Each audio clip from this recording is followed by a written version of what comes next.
One thing that I you wanted to talk about is the foreign investment in America's real estate. Welcome to the Jennifer J. Hammond Podcast. Jennifer is a licensed realtor, educator, speaker, and best-selling author. Jennifer's goal is to help you find your yay in every day. Hello. It's Jennifer J. Hammond, and I'm so excited. You're going to be so excited about my next guest. Her name is Beverly, and I'm going to let her do more of the introduction so that you can hear her story from her voice. So Beverly, welcome to the show. Thank you, Jennifer. I appreciate you having me. It's a pleasure. Some important things to talk about, and I kind of became a history buff through my role as an author. I got involved in writing a historical fiction novel that was set in the Great Depression, and then the second book in the series is also a historical fiction, and it went into World War II. So the books are Anna from Atlanta and Anna of Iowa. And in the second book, as I did my research for World War II, there were just so many things that were happening in the homeland here that looking back at it now, people say, well, why didn't we notice those things happening? Why didn't we do something about it? And the fact of the matter is, I see the same set of circumstances happening now, just in a different way. So the one thing that I wanted to talk about is the foreign investment in America's real estate. So before you talk about that, let's talk about who are you and why should people listen to you? Because I didn't give a bio, so they don't know anything about you. Okay. All right. Okay. So I am a lifelong journalist. I've done a magazine for the home building industry for years. And a couple of years ago, I got the opportunity. I started out as an editor for a friend of mine that had a collection of stories. And that grew into a book that became a historical novel, a historical fiction novel, actually. And then we started working on the second book as a follow-up in the series. So we now have a 2-book series, Anna from Atlanta and then Anna of Iowa.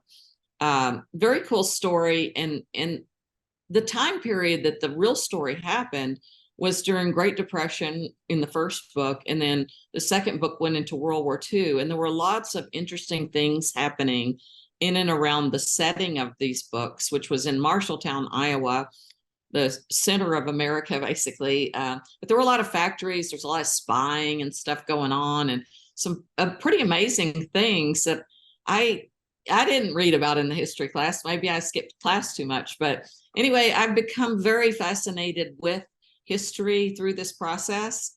And I believe that, there's a lot of really interesting things happening around us here. And one in particular is the buying up of real estate by the Chinese Communist Party.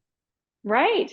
And one of the things that you've done research on this, and it's a real threat to America, right? Yes. I constantly scour the headlines related to housing, and I have read very little on this topic or at least response to this topic from the home building industry. And I think there's a reason for that. I know that, just in talking about the threat of foreign investment in America, some people will probably accuse me of being a right-wing conspiracy theorist. But I think that our enemies purposely have tried to divide us. It's part of their strategy, and we are falling for it because we're naive of that. Just like we were naive when things were done in World War II, there were Nazi camps on Long Island. We just kind of turned the other way. There was genocide happening in Germany. Well, there's genocide happening in China as well. So why do we just turn a blind eye on it? Well, I think it's human nature. Our character Anna in the book, she talks about the war much like she talks about a lot of things. She uses the analogy of cooking, which was her favorite thing.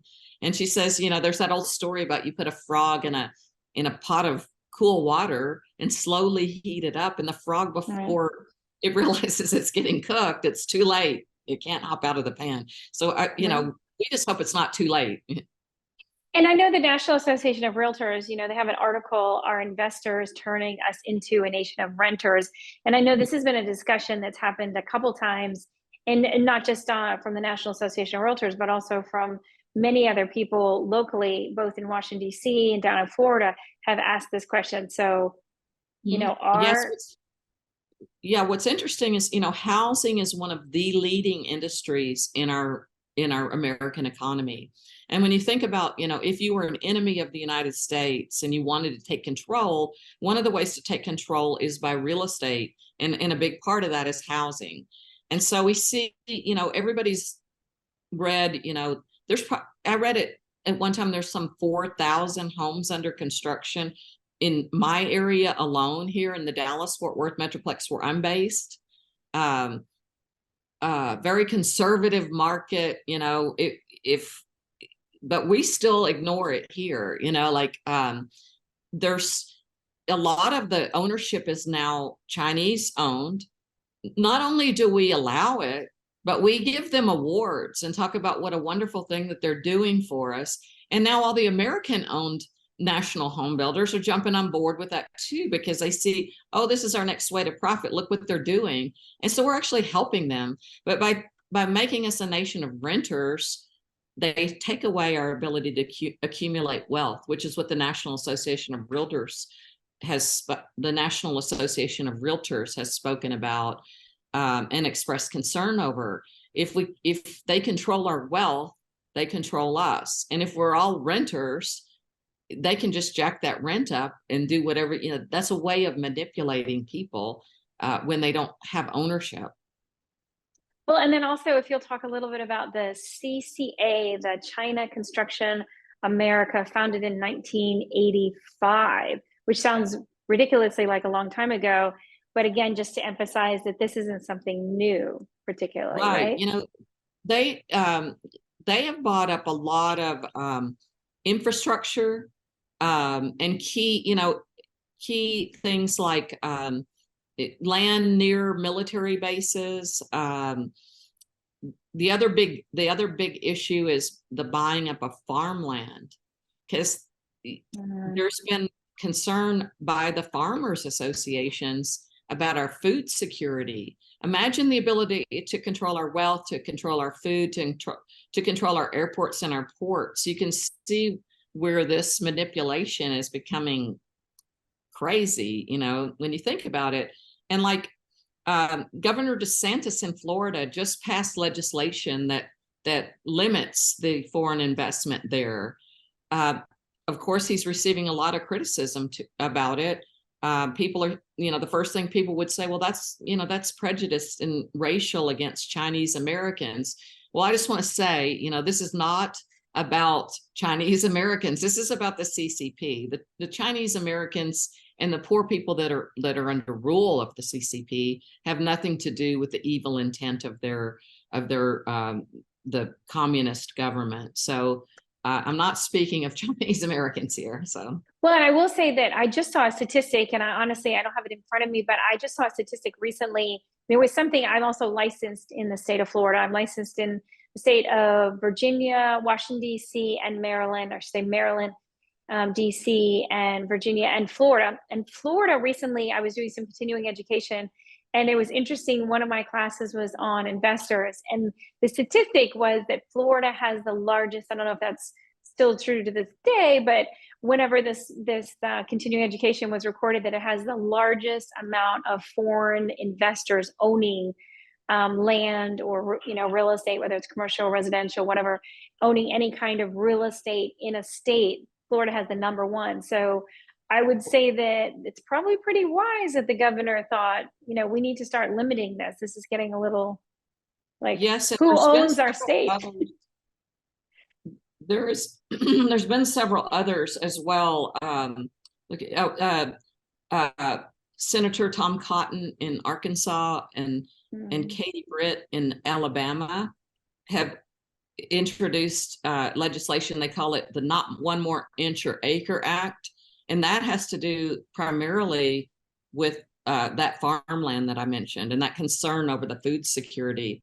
And I would say, as far as Florida, if you look at the statistics and the housing statistics, of course, all of the news is about California, Texas, and Florida. And so California and Texas are right there with Florida as far as the foreign investment numbers. I think it started in Florida, but it's huge. And sadly, like in Texas, they had very similar legislation.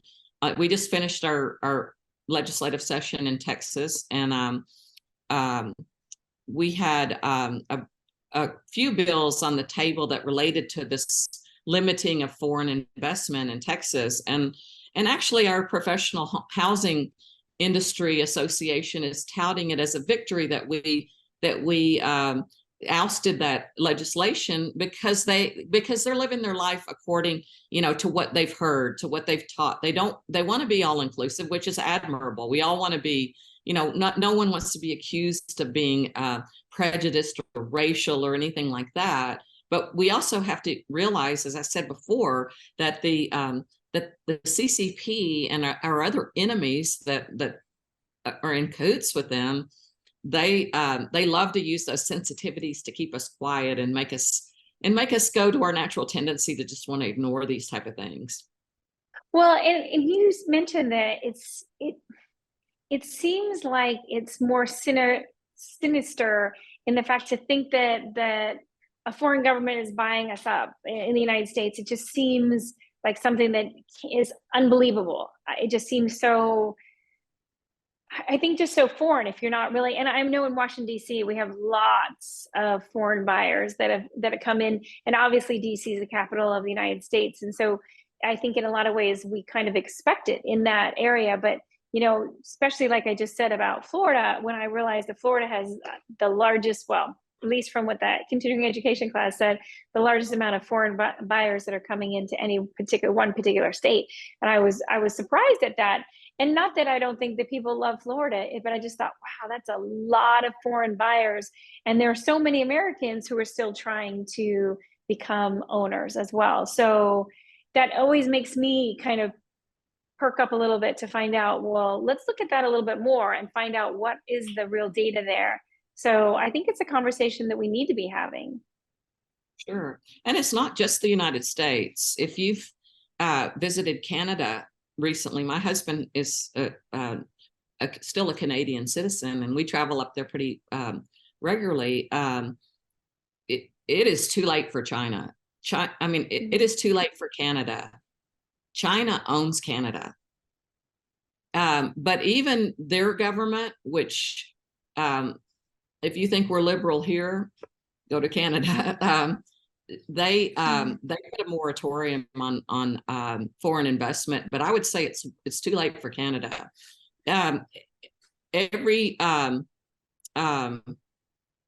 Everywhere you go in the world, we were in rural Greece, and we see Canadian investment.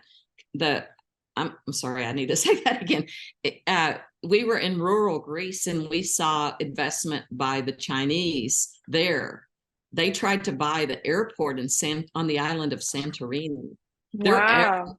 So it's not just the United States either. And we can't be so naive to think, that they're not moving in the way that they're moving.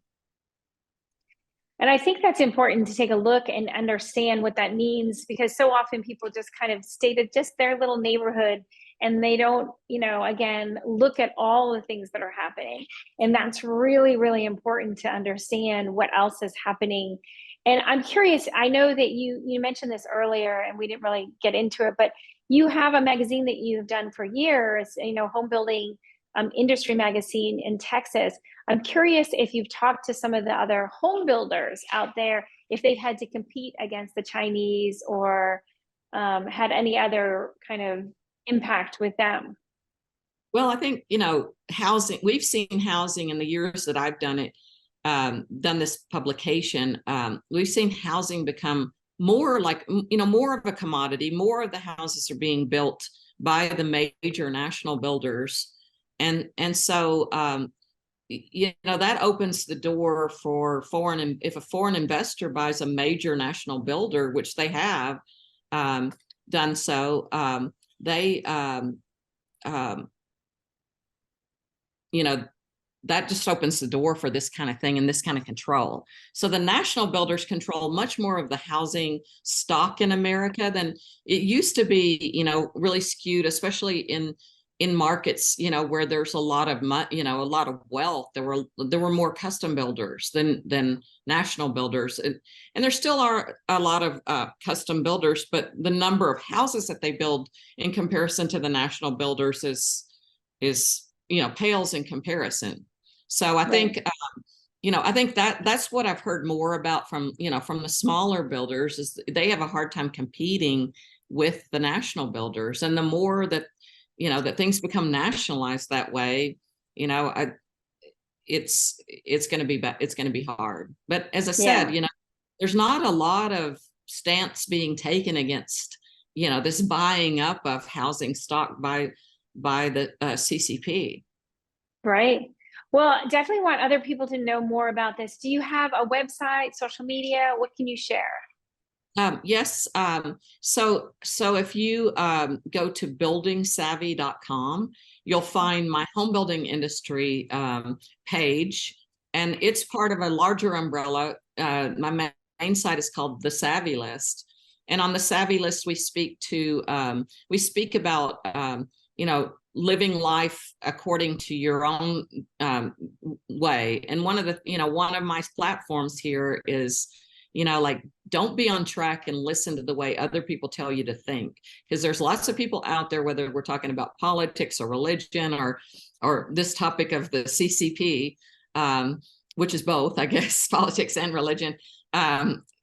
You need to not succumb to just believing what you're told to believe. You need to ask questions and I think that's all part of living your life off the track. On the track is the way that people want us to stay in line.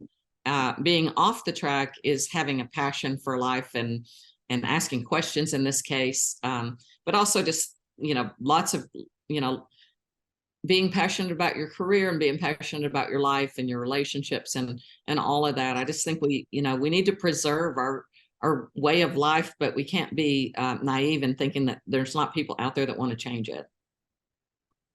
Well, thank you so much. And as you know, I always want to make sure that we look at the silver lining of life. So I always am asking everyone to lift your voice and say yay with me as we go off the air. So 3, 2, 1. Yay! Thank you so much for having me. I enjoyed talking with you about it, and I really appreciate you covering this topic because I think it's an important one. Absolutely. It was my pleasure. Hi, I'm Jack Canfield. You may know me as the co-author of the Chicken Soup for the Soul series. And if you want more help in getting from where you are to where you want to be, I want to encourage you to listen to the Jennifer Hammond Show